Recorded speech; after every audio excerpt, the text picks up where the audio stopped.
eagles and partridges, horned stags, geese, spiders, the silent fish dwelling deep in the water, starfish, and those invisible to the naked eye.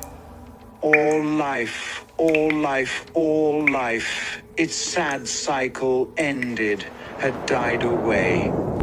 Thousands of centuries have passed since the earth has borne any living creature, and the poor moon in vain lights up her lantern.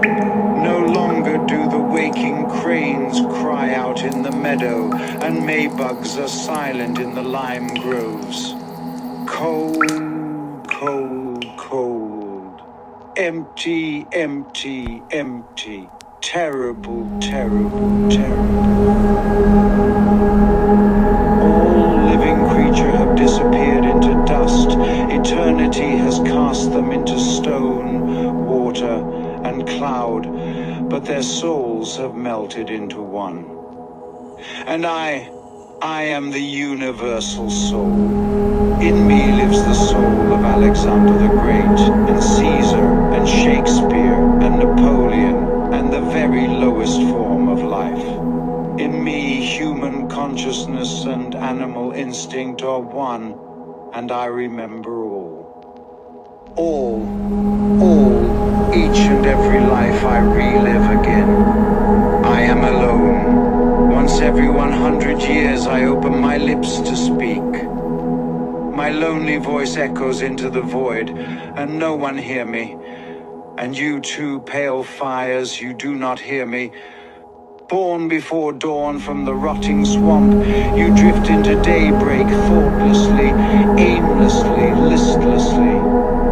Fearing that you will spring to life, the father of all matter, the devil, changes you moment by moment, atom by atom, as if you were stone and water, and you change and change.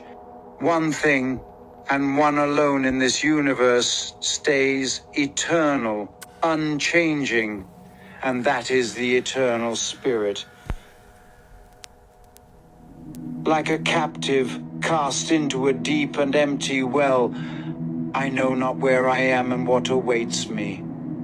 Only this I know, that in the cruel confrontation with the devil, master of all material matter, I am destined to triumph, and spirit and matter will you unite in glorious harmony. Thus begins the reign of the universal will. But this shall come slowly, after endless, endless multiples of millennia, while the moon and bright Sirius and the earth itself turn to dust. And until that time, what horror, what horror. My mighty opponent, the devil, approaches. I see his terrible crimson eyes.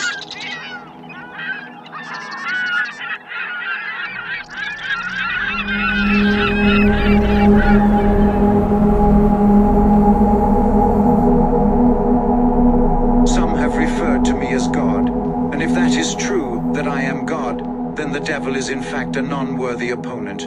The earth is still in this moment. The earth does not exist in this moment. My soul consists of good and bad, nothing, everything, everything, everything. Within the good there is the birth of life, and within the bad there is the birth of life. My battle begins and there remains no more life. Empty, empty, empty. I am omnipotent, therefore I am ignorant. The universal harmony begins after this sudden defeat. I arm myself in wonder and in frivolous armament, for armament will serve me no purpose in this battle of sturdiness and this battle of soundness. A cry bellows through the empty valley, a cry so soft that an ear begins to yearn. Yearn, yearn, and hope, hope, hope. My contact with the devil is nearby. That cry that echoes through every crevice. Where do you travel from? How do you exist? Empty is it the land you come from? Empty is it the earth around? Is it the devil and his cunning tricks? The touch of ice and fire burns out of my soul. Safety is fleeting, horror is present. I am no longer am no longer alone. The ice and the fire turns to hail and lava. I am submerged to the unforgiving and formidable pit. And then it is still, and still no one hears me. Has life retreated, or does life remain on this vacant earth? The grass, the hollowed trees, the maybugs, they all return to this barren land. My eternity has crumbled and I am no longer vital.